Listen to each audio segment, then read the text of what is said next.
It calms the nervous system, relaxes the gut, and brings your hormone signals back into balance. But most people only know it as a flavor. This is spearmint, Mentha spicata. And what makes this plant different is not just what it does, but how it does it. Because this isn't a menthol-driven mint, it's powered by a different chemical profile, led by carvone, supported by rosmarinic acid, and layered with flavonoids that act across multiple systems at once. Start with the nervous system. When the system is stuck in that in-between state, not full panic, but never fully settled, it shows up as mental overdrive, low-grade anxiety, tension building in the body, even those pressure-based headaches that come from holding that stress too long.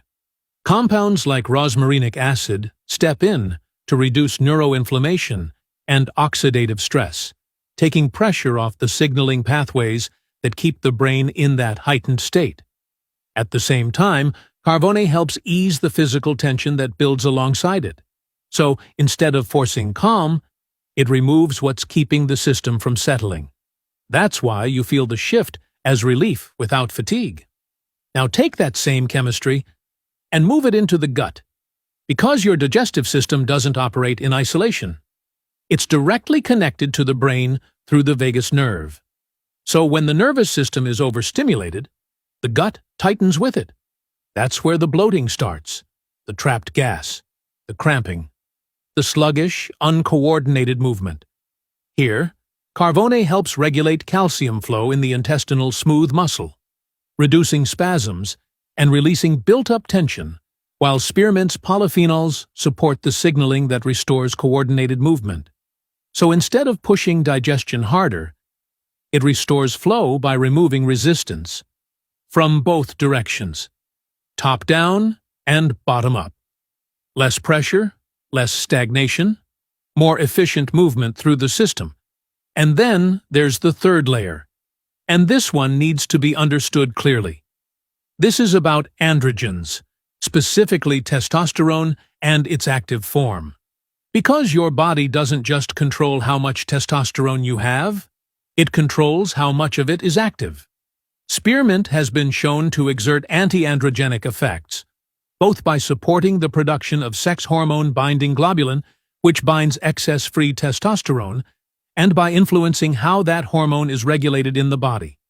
So instead of testosterone hitting tissues at full intensity, driving things like hormonal acne, excess hair growth patterns, or androgen-driven imbalance, that signal gets moderated, not removed, not shut down, brought back into range. And when that happens, the nervous system settles, the gut stabilizes, and the downstream effects of that hormonal pressure begin to ease. That's the real role of this plant. It's not targeting one symptom. It's reducing system-wide overstimulation across nerves, muscle, and hormone signaling. But that also means something important. This is not just a casual, everyday herb, because the same anti-androgenic activity that makes it effective can, over time, and with consistent use, lower free testosterone more than intended.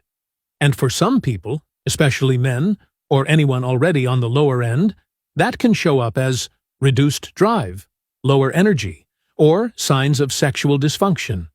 So this isn't something you use mindlessly. It's something you use intentionally, when there's a reason for it. Because spearmint isn't just a tea, it's a targeted regulator, and it works whether you're paying attention to it or not.